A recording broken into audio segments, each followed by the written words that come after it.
ये कहानी है उन किसानों की जिन्होंने आंवला को ही अपना जीवन बना दिया। ये कहानी है प्रतापगढ़ की, जहां आंवला से किसानों का नाता तो जुड़ा, लेकिन इस रिश्ते में अब आंवला का रस और हरा रंग नहीं बचा। ये तस्वीर है उस जिले की जिसे एक जिला, एक उत्पाद से एक पहचान तो मिली, लेकिन क्या अब ये पहचान बाकी है? एक जिला एक उत्पाद, इसने प्रतापगढ़ वासियों के लिए एक नई शुरुआत की, लेकिन बिना जीआई टैगिंग के। इस वजह से किसानों को फायदा होने से भी रह गया।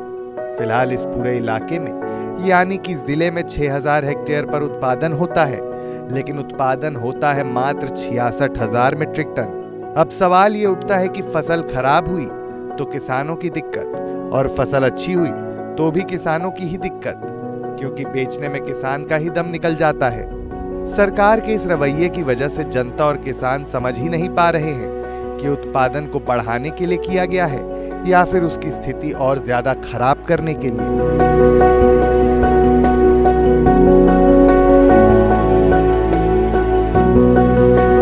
इस वर्ष आंवला किसान विशेष रूप से फलों के सड़ने के कारण बुरी तरह प्रभावित हुए हैं, जो फलों पर भूरे रंग के धब्बे के रूप में प्रकट होते हैं, जो आंवले को ढकते हैं और अतः उन्हें छोड़ देते हैं। फलों का सड़ना आमतौर पर अक्टूबर और नवंबर के महीने में होता है।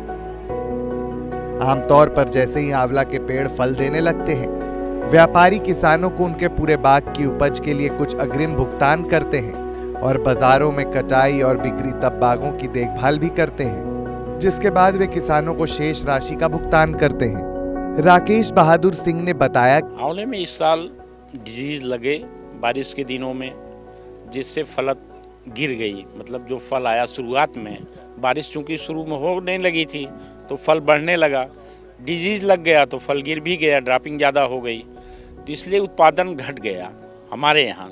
ज्वाला प्रसाद सिंह ने बताया, ऐसा था कि आंवले के लिए यहाँ एक उद्यान अधिकारी, आंवला विकास अधिकारी हुआ करते थे।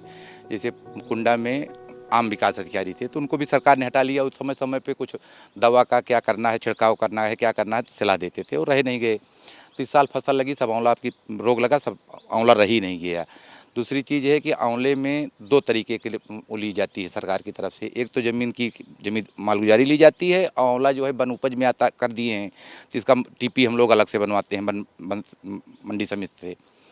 और तीसरी चीज़ क्या है कि जैसे लोग बाग लगाने के लिए जिनके पास ज़्यादा ज़मीन है, तो आम लगाइए, महुआ लगाइए, तो बागान में हो जाता है, उसमें उनको सीलिंग का भी फ़ायदा होता है। आंवला चूँकि आता नहीं, इसलिए सीलिंग का भी फ़ायदा नहीं होता इसमें, इसलिए रोगों का रुझान कम हो रहा है। उत्तर प्रदेश में प्रतापगढ़, रायबरेली, सुल्तानपुर और जौनपुर जिलों में आंवले की खेती की जाती है, जिसमें से प्रतापगढ़ में सबसे अधिक उपज होती है। प्रतापगढ़ के बागवानी विभाग के एक अधिकारी के अनुसार जिले में हर साल 8 लाख क्विंटल आंवला पैदा होता है, जो राज्य के आंवला उत्पादन का 80% है। कुल मिलाकर उत्तर प्रदेश 38,43,200 क्विंटल आंवला का उत्पादन करता है, जो कि देश के कुल उत्पादन का 35.79% है। जहां इस साल आंवला किसान समुदाय के बीच फलों के सड़ने का दुख है, वहीं प्रतापगढ़ में लगभग 10 वर्षों से फलों की खेती में लगातार गिरावट देखी जा रही है। 1991 में प्रतापगढ़ में एक आंवला विभाग की स्थापना की गई और एक आंवला विकास अधिकारी भी नियुक्त किया गया, लेकिन 2003 में इस पद को हटा दिया गया और विभाग को बागवानी विभाग में मिला दिया गया। सुधा ने अपना दुख साझा करते हुए कहा कि से आंवला ज्यादा फला तो काम लाग रहा था, तो मजूरी मिलत रहा बराबर 4000। मैंने अब की 2 बार से आंवला फरा ना, तो मजूरी बैठ गए घरे, तो जैसे खेती बाड़ी में काम करे 4000 मिले थे, तो वहीं में गुजारा है। आंवला फरा ना ने तो काम ये टूट जाए, काम बंद। और कोनो किसानी है ना, कोनो खेत बाड़ी है ना, मजूर इनके सहारा है। कहते हैं आंवला स्वास्थ्य के लिए बहुत अच्छा होता है। बड़े बड़े नेता, कंपनियां सब ये समझ भी गईं, लेकिन सरकार समझना भूल गई कि अगर इसका स्वास्थ्य ठीक नहीं रखा गया तो हो सकता है इस बार के चुनाव में खुद सरकार का स्वास्थ्य बिगड़ जाए। लोगों की तकलीफों को पहुंचाते आंवला की बिक्री पर जो असर हुआ है, इसका असर इस बार चुनाव पर भी प्रतापगढ़ में दिखेगा जरूर। हो सकता है कि इस खट्टे मीठे स्वाद वाले आंवले को सुबह सवेरे खाने से फायदा तो होता है, लेकिन इसका स्वाद अगर ठीक से न लिया जाए तो कड़वा भी हो सकता है।